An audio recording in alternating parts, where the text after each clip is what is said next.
Snow fell in wide, lazy circles, blanketing the cabins and the pine trees that stretched like ancient guardians over the valley. The land was hushed, broken only by the crunch of boots pressing into the frozen ground. Out of that silence came the figure of a man who seemed carved out of the very mountains themselves. His shoulders were broad, his chest bare despite the bitter cold, and a long braid of silver hair ran down his back like a banner of time itself. Folks called him the giant Apache. He had outlived many winters, seen enough battles to fill 10 men's lifetimes, and carried a weight in his heart heavier than the rifles slung across his leather belt. He was feared, respected, whispered about in taverns and trading posts. Yet when it came to love, he had closed the door long ago, telling any who asked that he was too old for such things. He had spent decades moving from one frontier to another, building cabins with his own hands, taming wild horses, and keeping his distance from those who might soften his hard edges.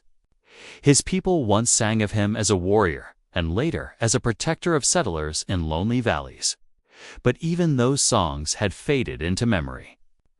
What remained was a man determined to walk the rest of his years alone, content with firelight and silence. That was until the day he saw her standing on a cabin porch, her blue dress swaying in the snowstorm. Her eyes filled with something he had not seen directed at him in many years' hope. She was younger than him, though not untouched by hardship. Life on the frontier carved lines into every soul, no matter the years they carried. Her hands bore the strength of labor. Her gaze carried both gentleness and steel. When he first approached her homestead, he intended only to deliver a stack of firewood, part of a trade he had made with her family. He had expected a polite nod, perhaps a word of thanks, and then the usual retreat into solitude. But instead, she looked at him as though she recognized something in him that he had long buried. The snow whipped around them as they stood facing one another. He grumbled something about the cold and turned to leave, his voice low and tired. "I'm too old for love." The words left his mouth like smoke from a dying fire. He thought they would hang in the air and vanish, just as they always did. But this time, the answer that came stopped him in his tracks. "I've waited my whole life for you," she whispered, her voice trembling but steady enough to reach him through the storm. The sound carried more weight than thunder. It cut through the years of silence he had built around his heart, striking deep into places he thought had gone numb. He turned, half angry at the stir of feeling he did not ask for, half afraid of what her words meant. Her eyes did not falter, even under the weight of his glare. Instead, they shone with a truth that made him uneasy. He had faced wild beasts, hostile men, the endless trials of untamed land. But standing before her, he felt something far more dangerous possibility. He knew what it meant to open himself again. Love was no gentle thing on the frontier. It could leave you broken, widowed by sickness, hollowed out by raids, or abandoned by the harsh hand of fate. He had seen too much loss to gamble his heart again. Yet for the first time in years, the fortress he built inside himself began to crack. The firewood slipped from his arms, scattering onto the snow with a dull thud. Neither of them bent to gather it. Instead, their eyes locked, and the silence between them grew thick. The storm raged louder, but he could hear the echo of her words over everything else. "I've waited my whole life for you." How could a stranger say such a thing? How could she possibly know him, know the miles he had walked, the battles he had fought, the shadows that clung to him? Unless she too carried her own share of waiting, her own history of solitude. He opened his mouth to speak, but the words died on his lips. The air seemed to thicken with unspoken truths. A memory of his younger days flickered in his mind, of a woman he once loved and lost to illness, buried beneath the wildflowers of a forgotten hill. Since then, he had told himself love was nothing but sorrow waiting to happen. Yet here she stood, daring to speak against the years he had carried like chains. For a long moment, he said nothing. The snow built a white crown on his shoulders. The wind howled through the logs of her cabin, and the fire inside flickered against the windows. She waited, steady as the land itself, not begging, not pleading, just holding her ground. Something inside him shifted. He wasn't sure if it was hope or fear, but it was powerful enough to leave him breathless. He wanted to ask her why she would say such a thing, why she would choose him of all men, weathered and scarred by life. But the words caught in his throat. He clenched his fists, turned slightly as though ready to walk away, yet his boots remained planted in the snow. He could not move. Not yet. Not when her words still echoed in his chest like the beating of a drum calling him to battle. The storm grew wilder. A wall of white between them and the rest of the world, as if nature itself had chosen to seal them in this moment. His breath rose in clouds. Hers trembled in the cold air. And for the first time in years, he felt the stir of something he had promised himself he would never feel again. He did not know if he was strong enough to resist it, or if he even wanted to. And then, before he could ask her anything, before he could decide whether to leave or to stay, a sound echoed through the valley. It was faint, distant, but sharp enough to pierce the storm. A single rifle shot. He froze, every instinct from his warrior days returning in an instant. Her eyes widened, and fear brushed across her face. The moment of fragile truth between them shattered, replaced by the raw uncertainty of what danger might be approaching. The giant Apache turned his head toward the sound. His body tensed like a bowstring. He had heard gunfire enough in his life to know this was no accident. Someone was out there, and whoever it was had just interrupted a moment that was already too heavy to bear. He glanced back at her, saw the flicker of fear mingled with trust in her eyes, and felt the weight of a choice pressing hard on his chest. Would he step into the storm to face what danger lay beyond the pines? Or would he stay, risking her safety by keeping his distance a moment longer? His jaw tightened, his pulse thundered in his ears. He was too old for love, he had told himself, too tired for dreams. But now, with her words still burning inside him and the crack of a rifle splitting the night, he realized that fate might not care how old he was, or how long he had chosen to live alone. Somewhere in the snow, a shadow was moving closer. And the next chapter of his life was about to begin. The sound of the rifle echoed through the valley, rolling like thunder between the snow-laden peaks. For a moment, neither of them breathed. The giant Apache stood with his back half-turned, his braid hanging heavy against his shoulder, every muscle alive with memory. He had lived too long not to know the language of danger.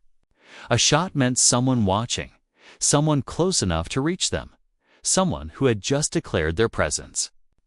The woman's fingers tightened at her sides, and though fear showed in her eyes, she did not retreat inside her cabin. Instead, she stepped closer to the porch rail, as though wanting to see what lay beyond the storm. He raised a hand slightly, motioning for her to stay where she was. She paused, her lips parting as if to speak, but the look in his eyes told her to remain silent. In that instant, the past returned to him with a clarity that cut like the cold wind. Years ago, he had stood in a different valley, under different skies, when raiders rode hard into a settlement. He remembered the screams, the fire, the way a single shot had been the signal for chaos to follow. Since then, the sound of a rifle had always meant more than just a bullet. It meant the beginning of something you could not stop once it started. His boots shifted in the snow as he took a step forward, his gaze sweeping across the tree line. Nothing moved there except the flurry of falling flakes, but he knew better than to trust quiet. The land had its way of hiding both friend and foe. His senses sharpened, pulling in the faint scent of wood smoke from another cabin in the distance, the muffled rustle of branches, even the shallow rhythm of the woman's breath behind him. All of it reminded him that he was not alone, that this moment tied him to someone else's fate, whether he wished it or not. She finally spoke, her voice low, careful not to carry far. "Do you think they're coming here?" Her words trembled, not from weakness, but from the weight of uncertainty. She had likely heard gunfire before in her years on the frontier. Yet the question revealed that she trusted his judgment more than her own instincts. He did not answer right away. Instead, he bent to pick up one of the logs that had fallen at his feet. Not for firewood this time, but to test the firmness of his grip. His hands were steady. Age had slowed him in some things, but not in the ways that mattered when survival was at stake. Finally, he spoke, his voice a gravelly whisper. Could be a warning, could be a message, or it could mean they're already closer than we think. Her hand moved to her chest, pressing against her dress as though steadying her heart. "Who would fire a shot in a storm like this?" she asked. Most folks would be holed up by the fire. She had a point. The snow was thick, the wind bitter. No hunter would waste powder on game that would scatter so quickly. No neighbor would fire into the night without reason. Whoever it was had chosen this moment deliberately. The giant Apache thought back to the trail he had traveled that morning, the prints he had seen faintly beneath the snowfall, the uneasy feeling that had followed him long before he reached her cabin. He had dismissed it then, telling himself it was just the weight of old bones remembering too much. But now, standing here with her eyes fixed on him, he realized his instincts had been right all along. "I've lived too long to believe in chance," he said, his gaze still locked on the tree line. That shot was meant to be heard. The words settled heavy between them. He knew what she wanted to ask next, and he dreaded it, because it was the same question echoing in his own mind. Meant for who? The storm thickened, erasing distance, making every shadow seem alive. He turned at last to look at her fully, and in the glow of the lantern light spilling from her cabin, he saw more than fear in her face. There was a quiet resolve, the same kind of steel he had carried into countless fights. She had endured her own battles, though they were likely fought with hunger, loneliness, and a ceaseless struggle of frontier living rather than rifles. Still, strength was strength, and he recognized it when he saw it. "You should stay inside," he told her, though he knew she would not easily obey. She hesitated, then gave a slow nod, retreating a step toward the door, but never taking her eyes off him. The look she gave before slipping into the shadows of her cabin was not one of surrender. It was a silent promise that she would not abandon him, even if she obeyed his words for the moment. Alone now in the storm. He drew a breath deep into his lungs and let the cold settle there like iron. His mind wandered unbidden to the years he had tried to forget. To the time when he led men through ambushes, when every decision meant life or death. To the time when his heart had been open, only to be shattered by the loss of someone he had sworn to protect. That was when he had told himself he was done with love, done with letting anyone too close. It was easier to carry scars on your skin than on your soul. And yet here he was again, drawn to a woman whose words had pierced through years of silence, caught between the pull of the past and the uncertainty of what lurked beyond the pines. He could almost hear her voice still, soft but unshaken. "I've waited my whole life for you." Those words carried danger of their own, perhaps greater than any rifle waiting in the dark. A flicker of movement caught his eye near the edge of the woods. He stilled every muscle tense, listening for a second shot. None came. The figure vanished as quickly as it appeared, leaving only a ripple in the snowfall. He knew better than to chase blindly. Whoever it was would want him to come forward, to leave the safety of the cabin's glow. Patience, he reminded himself, had always been the weapon of those who survived longest. So he waited, silent as stone, his eyes sharp on the shadows. Inside the cabin, he could just make out her silhouette near the window, watching.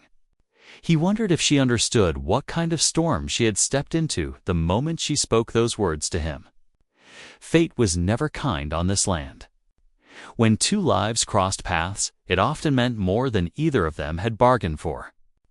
He thought about leaving, about sparing her the trouble that always followed him. But even as the idea formed, he knew he would not. Not after hearing the tremor of truth in her voice. The hours stretched slow, the storm refusing to ease. He remained outside, standing guard, the snow piling against his boots. Every sound, every shift of wind carried the possibility of danger. Yet beneath the weight of vigilance, another kind of battle stirred inside him. The thought of her waiting by the window, of her words hanging between them like an unfinished song, pressed heavier on him than the cold ever could. And then, faint but clear, came another sound. Not a shot this time, but the low whinny of a horse. He turned his head sharply. Horses meant riders, and riders meant purpose. The storm muffled distance, but he counted at least two, maybe three. They were not rushing, not fleeing, but moving with the steady pace of men who knew where they were going. His jaw tightened. Whoever they were, they had chosen this cabin as their destination. His hand brushed the worn handle of his blade, the weapon that had followed him through countless miles. He would not raise it lightly, not unless there was no other choice, but the simple act of feeling it there steadied him. He cast one last glance at the cabin, at the glow that marked her presence, then turned back toward the approaching sound. His heart beat heavy, not with fear, but with the weight of knowing that the moment to decide had come closer than he wanted. The riders would soon break through the veil of snow. Their faces revealed, their purpose clear. Whether they came as enemies or strangers, he could not yet know. But one thing was certain. The life he had chosen, the solitude he had sworn to keep, was unraveling with every step of their horses in the storm. And in the shadows of her cabin window, the woman who had waited her whole life for him would be part of whatever came next. The shapes finally took form through the white curtain. 3 riders. The lead man wore a long duster dark with wet snow and a hat pulled low. The other 2 kept a step behind, the way men ride when they want to show who is in charge. They stopped just short of the porch, horses tossing their heads, breath puffing like smoke. The giant Apache did not move. He let the storm speak first. It filled the silence with a hiss that made every word carry farther than it should. "We came for a talk," the lead rider said. His voice had the smooth edge of a gambler. No need for trouble. He looked past the giant Apache to the window glow, as if measuring what mattered most on that porch. "We are making rounds for the company," he went on. "Checking on deeds, checking on fences, making sure folks understand the new order." The giant Apache kept his hands empty and low. "No company owns this valley," he said. "That is where you are wrong," the rider replied. He shifted in the saddle and lifted a sealed paper from inside his coat. "Timber rights. Rail spur across the East Ridge. The town council agreed last month. Sheriff stamped it. Maybe you heard the vote and chose not to care." He smiled like a knife. "Or maybe you were gone. Folks say you go missing for weeks." The giant Apache did not blink. He had seen this play before. Big talk from men who never split a log or slept under a sky that could kill you by morning. He did not take the paper. "The people who live here never agreed to be pushed off their land." "We are not pushing," the rider said. "We are inviting. The company will buy, and if a sale cannot be made, then the law will clear trespass. Easy as a winter wind." He nodded toward the door. "She is on a claim we need surveyed. The rail needs a straight shot. And you, friend, are on every tongue from the trading post to the stage stop. You scare folks in a way that bleeds money." The woman stepped back from the window. She knew better than to show fear, but his words dug under the skin. She had a claim signed by her uncle and witnessed at the old courthouse. It was the only thing she truly owned besides the cabin and the tools that kept her alive. The talk of law felt like a trap. Law could be written to fit whoever paid for the ink. The giant Apache drew a breath and let it frost in the air. "You fired a shot to announce yourselves?" That is not how you begin a talk. The second rider, younger and restless, shifted his horse. "Coyotes on the ridge," he said. "I spooked one." "That was my mistake. No threat here." He glanced at the older man as if seeking approval. The lead rider kept his smile, but his eyes cooled. The lie sat in the snow like a black stone. "What do you want tonight?" the giant Apache said. "Besides noise and paper." "Simple," the rider said. "Tell her to pack. Tell her to let the survey crew through when the thaw comes. Tell her the company freight will bring feed and flour to help the move. And tell her you will not stand in our way." His horse stamped, and he tugged the reins with the easy cruelty of men who see animals as tools. "You are old. This is a younger country every year." The giant Apache felt the cold work through his scars, one by one. He had no interest in pride contests. He studied the rider's boots, the mud on the spurs. The way the man's gloves were lined with soft fleece, while the hands that cut trees in this valley would be raw and split by spring. He weighed the distance to the rail of the porch and the weight of the snow on the steps, all the small things that decide whether words turn into trouble. At last he said, "Go back to town. Tell your boss there will be a meet at the churchyard when the storm breaks. Bring the sheriff. Bring your papers. If the law is real, let it stand in daylight." The lead rider considered this and then tipped his hat as if the decision were his. "Fine by me. I like sunlight." He looked again at the window, then back at the giant Apache. "Old stories say you used to fight for the other side. Maybe you forgot which side pays now." He turned his horse. The two men followed, hooves crunching the crusted drifts. And the three forms faded into the white the same way they had come. The giant Apache did not move for a long minute. The wind pushed at him, and still he stayed rooted. When he finally stepped inside, the woman had set 2 mugs near the fire. She stood straight, as if she had been taught all her life to hold herself with quiet care. "You told them to meet at the church," she said. "That means you plan to stand with me." He set his blade on the table and warmed his hands. "I plan to stand with the valley," he said. But yes, he looked into the fire, remembering a different churchyard in a different town, where a paper like that one had taken a farm from a family who had no voice. He had seen what followed. Men with saws and chains. Riverbanks ripped of trees. Smoke that did not clear for weeks. He had sworn not to watch another valley die while he still had breath. She nodded. "Then I will stand too." They ate a simple meal of beans and salt pork, the kind of food that fills and asks for nothing in return. Afterward, he carved a line on a scrap of hide, marking the day and the promise that came with it. She watched him, curious but not prying. He did not yet tell her the part of his past that the rider had hinted at, the part that made him a legend and a warning in equal measure. While the storm worked against the window panes, he ventured a question he had held since the afternoon. "Why did you say you waited for me?"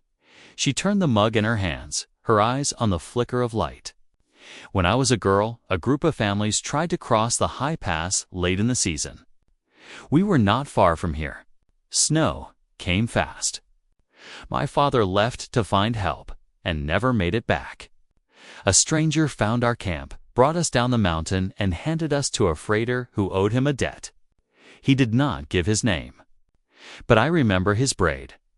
I remember the way he moved like the land trusted him. I carved that memory into my bones." She lifted her gaze to him. "Years later, I heard stories of a giant Apache who showed up when the weather turned bad and then vanished when spring came. I waited for the day I would see that braid again." He had no answer for a moment. The past rose, real as smoke. He had pulled children from drifts before. He had led families out of white traps. He had given no names because names tied people to you, and tying brought risk. He had kept moving because movement dulled grief. He had never once thought that a memory of him might have kept someone going. He felt the ground under all his choices shift, as if the mountain inside him had been waiting for this truth to crack.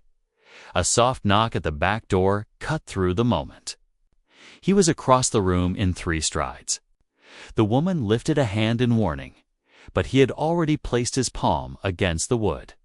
The knock came again, quick and light, not the kind a man makes when he means harm. He opened the door a hand's width.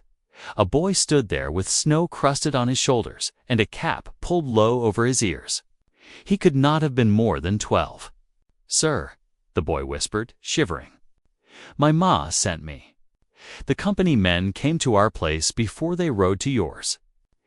They took pa's plow horse and said they would trade it back for a signature. Ma says that is not a trade. She told me to warn you about the man with the black hat. He pays the sheriff. Folks are scared to say it." The woman hurried the boy inside and set him by the fire. The giant Apache knelt to meet the boy's eyes. "Your ma is right," he said. "That is not a trade. Tell her to keep the lanterns dark tonight. I will come at first light." He wrapped a blanket around the boy's shoulders and gave him a chunk of bread to warm in his hands before eating. The boy's eyes lifted toward the braid with the same mixture of awe and relief the woman had shown. The giant Apache looked away. He had never asked to be anyone's hope. After the boy left, a heavy quiet settled in the cabin. The woman spoke first. "They will not wait for the churchyard. They will make their move before the storm clears." He nodded. "That is their way." He went to the window and looked out into the night. Somewhere out there, men were building temporary shelters, setting their watches, planning the next step. He could almost hear the clink of metal in the wind. By morning, the snow had eased, and the valley gleamed as if the world had been freshly carved. The giant Apache saddled his mare and strapped the blade at his hip. The woman stepped out wearing a coat that was too thin for the cold. He frowned and handed her a wool blanket roll. "You will ride with me," he said. "If they plan to force your hand, they will do it on the road." They moved along the river trail past cottonwoods bent with ice. Tracks cut the drifts in rough lines, some fresh, some half-buried. He read them as a hunter reads a ledger. A wagon with narrow wheels. 3 sets of riders turning off toward the east ridge. A pair of boots near a bluff where a man had stood for a while, watching the trail. The boy's homestead appeared soon after, squat and smoke-stained, with a limp piece of canvas flapping where a stable door should have been. The plow horse was gone, just as the boy had said. The mother stepped out, jaw set. She thanked them with a nod, not trusting herself to say more. They gave what comfort they could. The giant Apache tightened a loose hinge. The woman patched a draft in the window using a strip of cloth and a nail she found near the threshold. Small things matter when you cannot change the storm. As they were about to leave, a trapper came slogging down from the ridge. Snow up to his knees, a few pelts slung over one shoulder. He was older than either of them, with the stubborn look of a man who will not quit even when the river is thin with ice. "Saw men on the ridge," he said. "They are measuring land that is not theirs. And I saw a post set where no post has a right to stand. They hammered it in the ground like a stake through a heart. It bears the mark of the company." The woman's face flushed. The giant Apache thanked the trapper and pressed a sack of ground cornmeal into his hands for the road.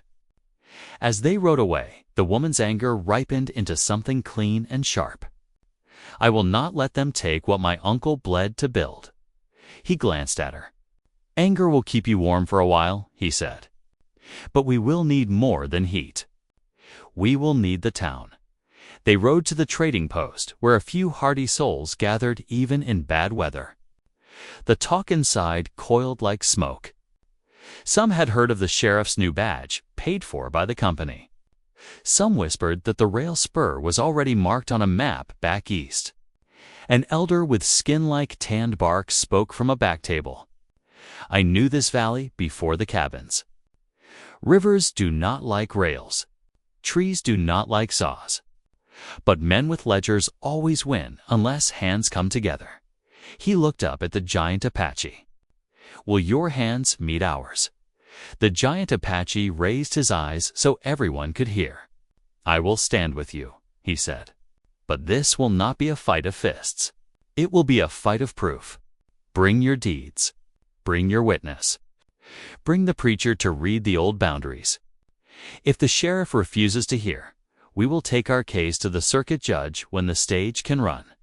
He paused. And while we gather the papers, we will guard each other. A murmur of resolve moved through the room.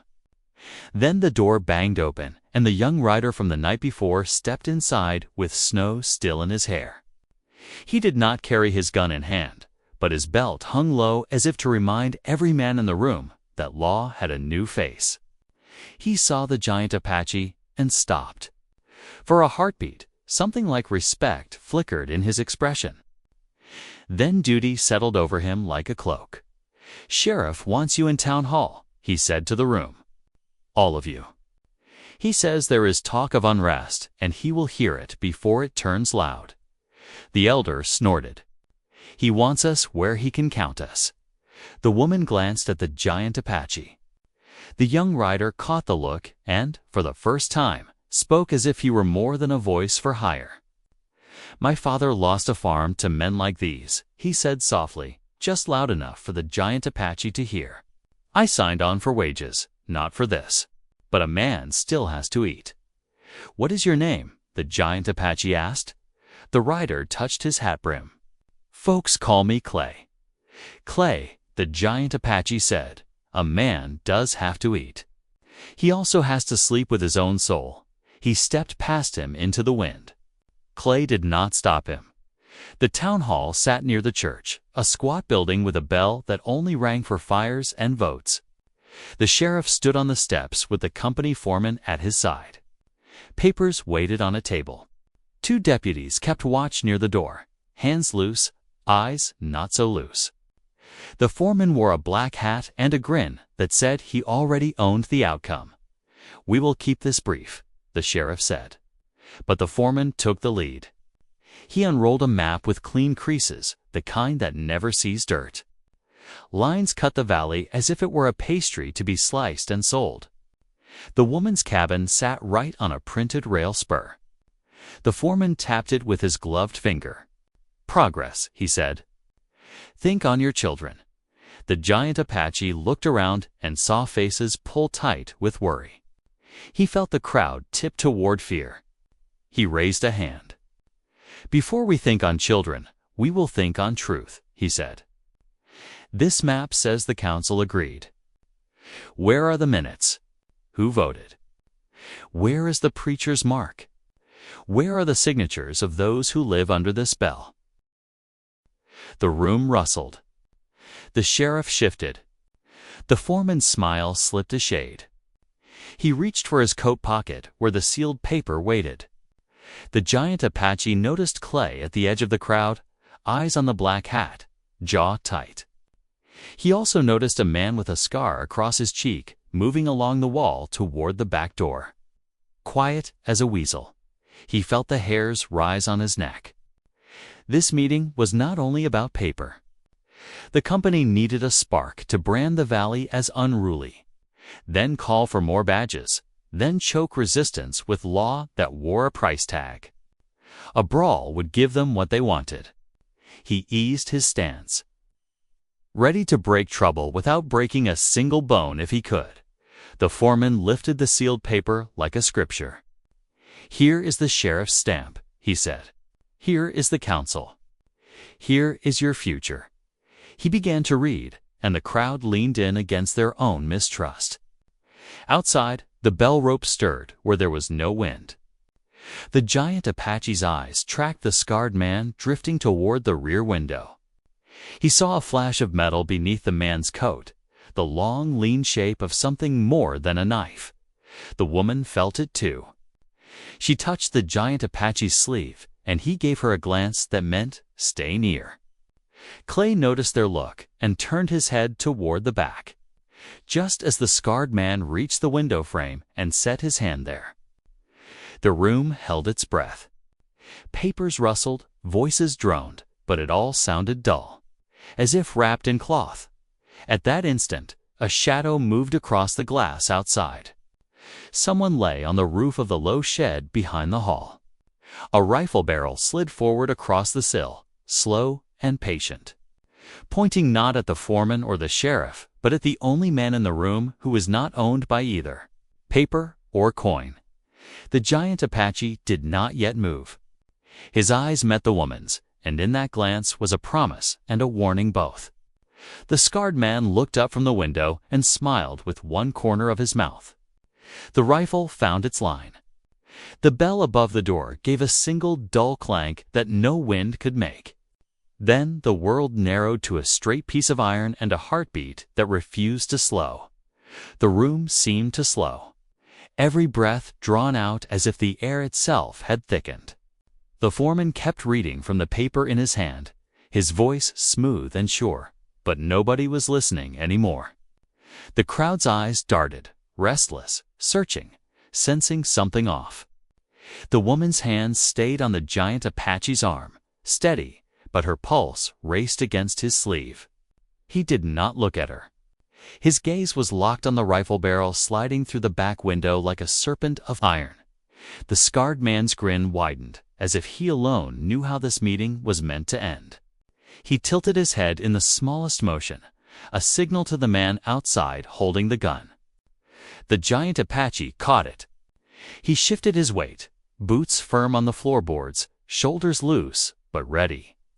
He felt the old rhythm return, the instinct sharpened by years where a half-second meant life or death. He knew he could move, but if he moved too soon, the shot would come anyway.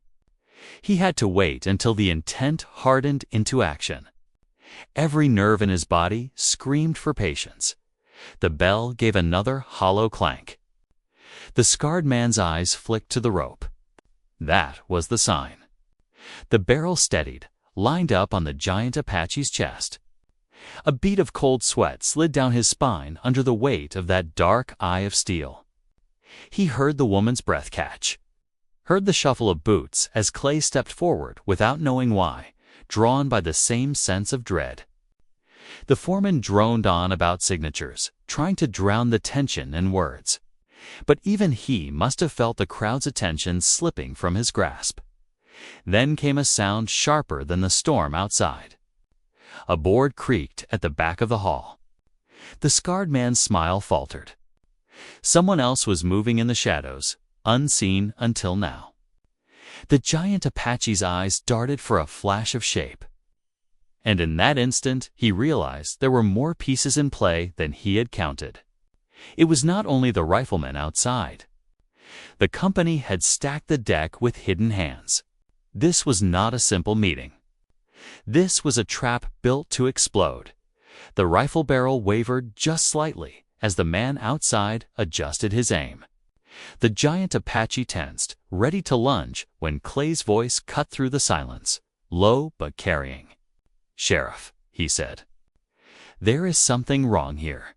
His hand brushed the grip of his gun, not drawing yet, but everyone saw it. The sheriff's jaw clenched.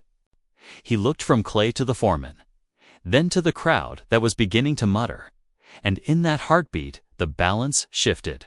Suspicion spread like fire through dry grass. The company's plan to stage this as order against chaos was slipping. They needed blood to fix it. The scarred man yanked the window up with a sudden motion. The rifle swung inside fast as the shooter leaned through, ready to end it clean. The giant Apache threw his arm up, not at the rifle, but at the table where the papers lay. With one heavy motion, he flipped it, scattering maps and ink across the floor. The crash drew eyes, and in that breath of chaos, he moved sideways, pulling the woman with him away from the line of fire. The rifle cracked. Splinters flew from the post where his chest had been. The sound rang like thunder in the small hall. Panic tore through the crowd. Men shouted. Women screamed. The sheriff cursed and reached for his revolver. The foreman backed against the wall, paper forgotten, eyes wide as he realized control had slipped away. The scarred man pulled a knife from under his coat, long and thin, meant for close work. He lunged, but Clay caught his arm, the two of them slamming into the wall with a force that rattled the boards. The knife glinted between them, deadly close.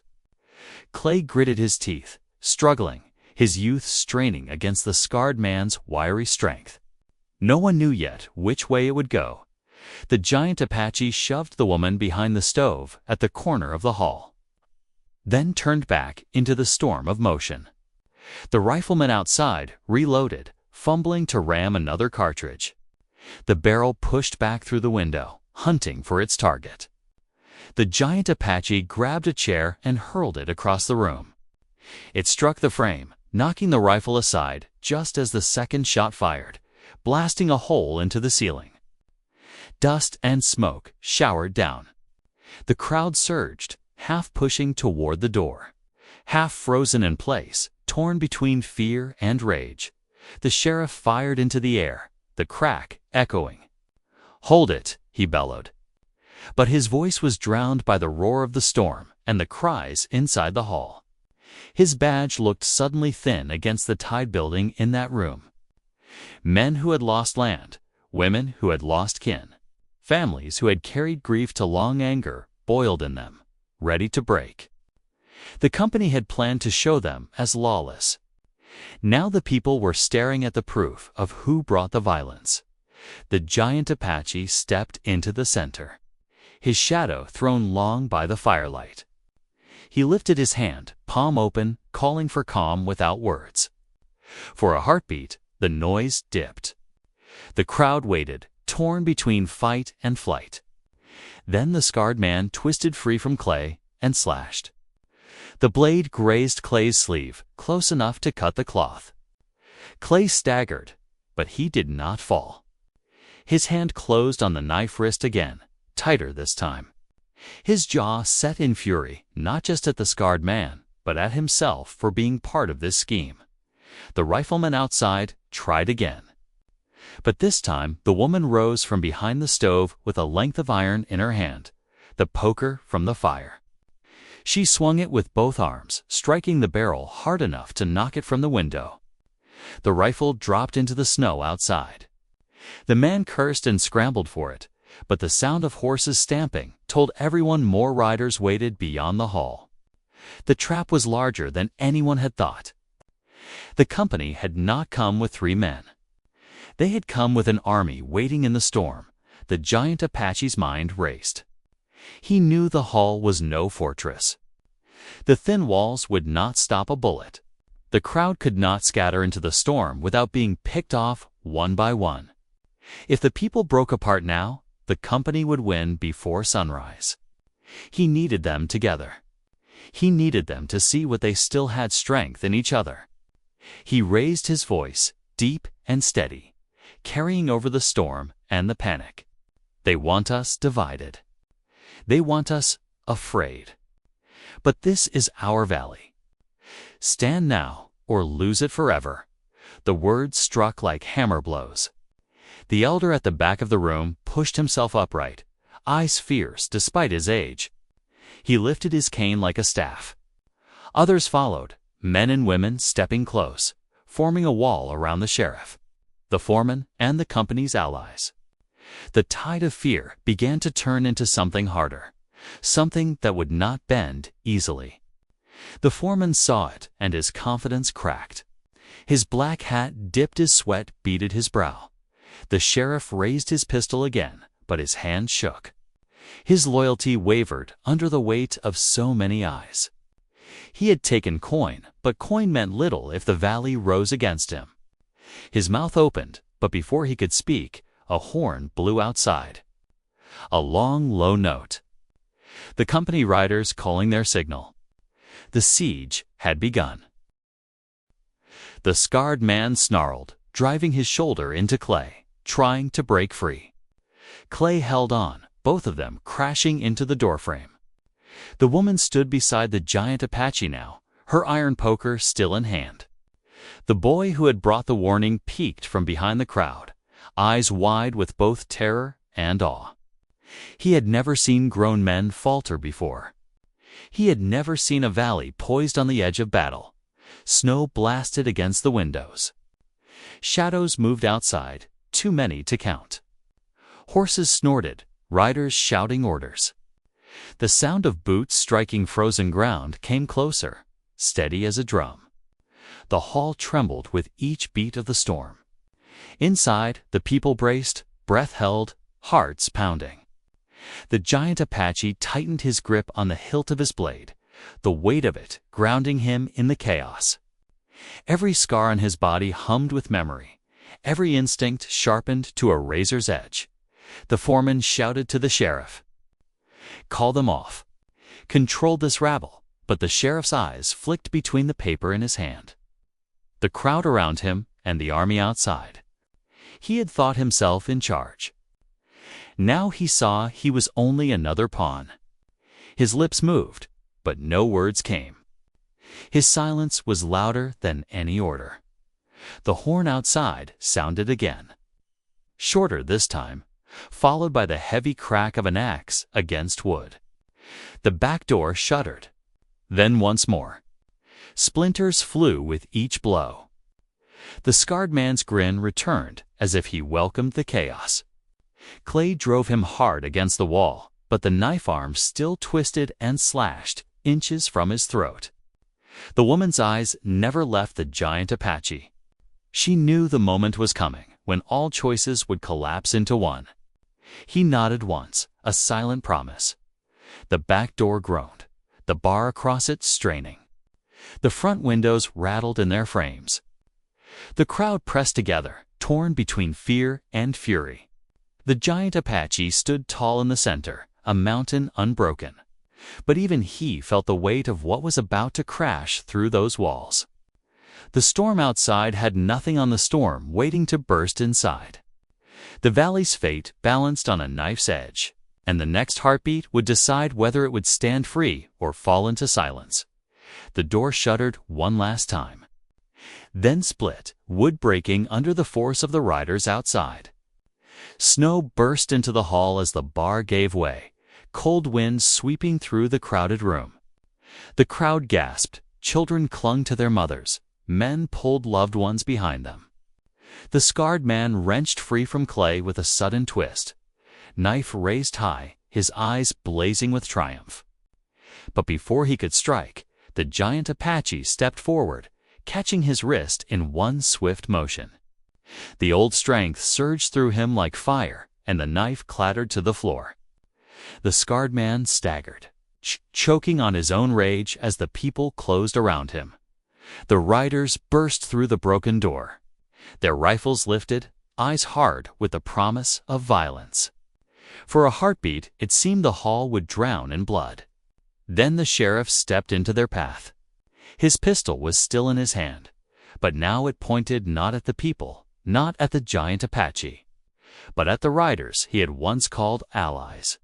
His voice cracked through the storm, rough but strong. "This has gone far enough."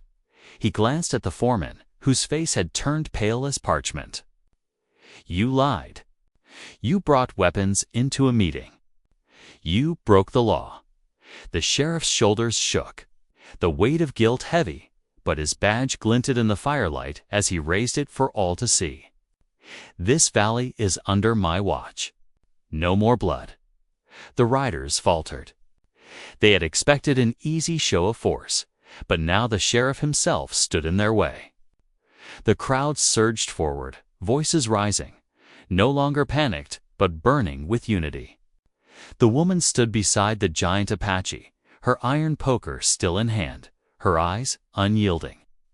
Clay wiped blood from his lip and picked up the fallen knife, holding it steady. The boy who had given warning stepped into the open, small but brave, and his presence stirred something in the crowd. Fathers and mothers straightened their backs. The people were done bowing. The foreman raised his hands, words tumbling from his lips. "We only sought what the company lawfully owns. The land is theirs by contract." His voice trembled under the roar of the storm and the murmur of the crowd. But the elder at the back of the room leaned on his cane and spoke with the force of generations. "No paper can strip us of our homes. No company can steal what families built with their own hands." His words rolled through the hall, carried on the weight of truth. The foreman's mouth snapped shut, his defense broken. The giant Apache tightened his grip on the scarred man, then released him into the arms of the townsfolk, who pulled him down and bound his hands. The scarred man cursed, thrashing, but his power drained away with each knot tied. His time of terror was over. The giant Apache turned his gaze to the riders, still waiting in the storm. His voice was low but steady, reaching them through the open door. "Leave this valley. Carry word back that the people stand together. Tell them we will not bend." His words were not shouted, but the calm weight of them carried more than any roar of anger. One by one, the riders lowered their rifles. The sheriff's pistol never wavered, and the people's eyes stayed fixed, burning with a resolve that no company money could buy. The leader of the riders spat into the snow, then gave a sharp whistle. Horses snorted, shifting, then turned. Slowly, they began to pull back, swallowed by the storm that had once seemed to hide their strength. Now it carried them away like shadows fleeing the dawn inside. The hall erupted with a mix of relief and exhaustion. People clung to one another, some crying, some laughing, voices rising in disbelief that they had endured.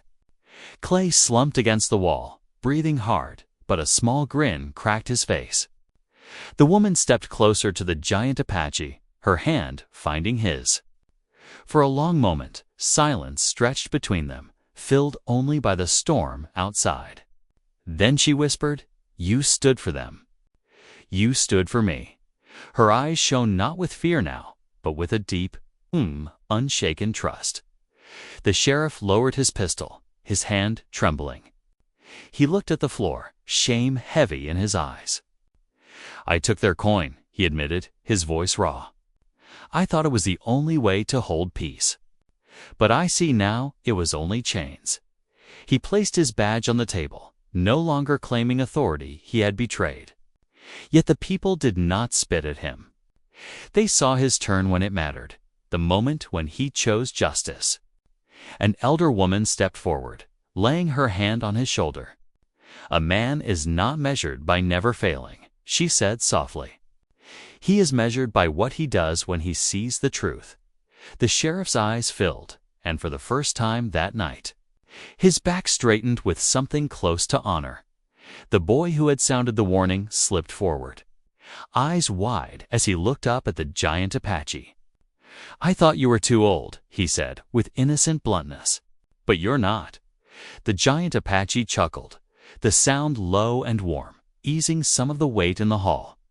He knelt so his eyes met the boy's. "Old bones can still stand," he said.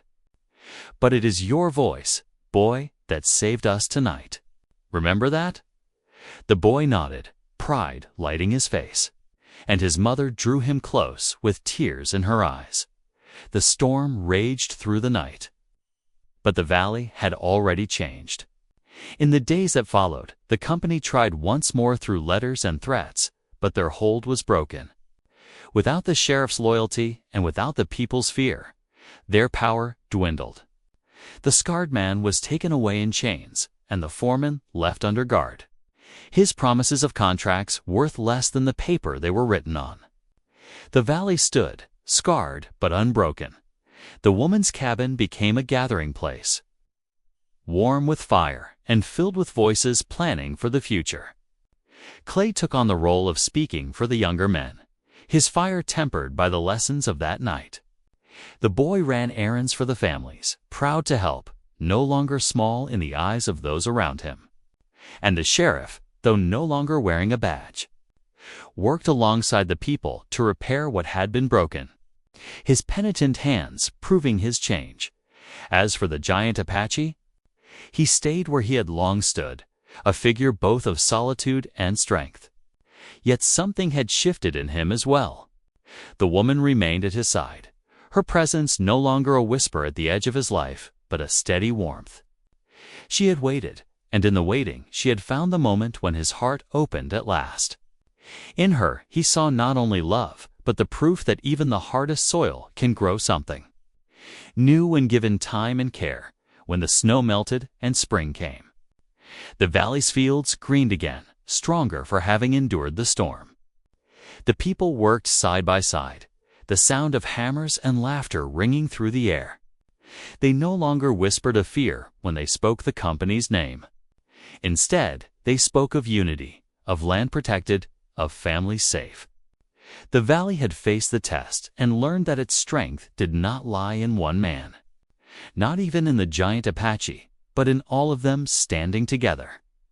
One evening, as the sun dipped low and painted the hills with fire, the woman stood with the giant Apache on the porch of her cabin.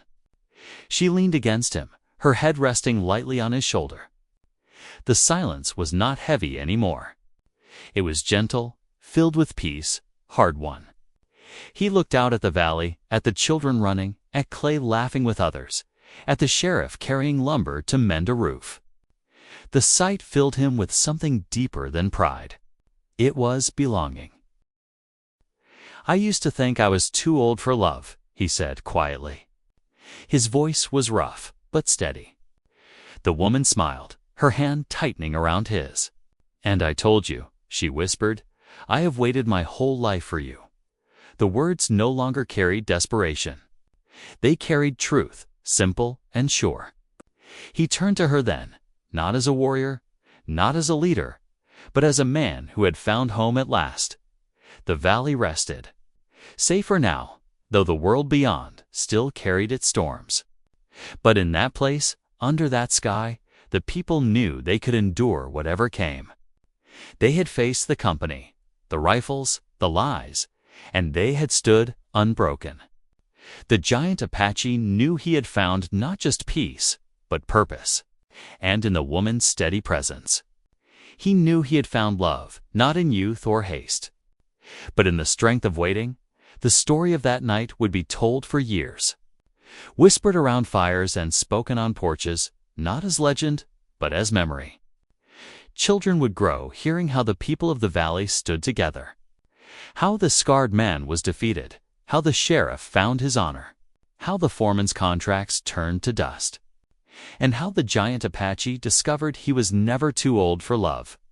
The lesson was simple but strong. Unity can defeat fear. Truth can break lies. And love can grow even in the hardest ground, the storm that had once threatened to tear. Everything apart became only a memory of cold wind and broken boards. The valley stood whole, its people stronger, their hearts bound not by fear, but by faith in one another.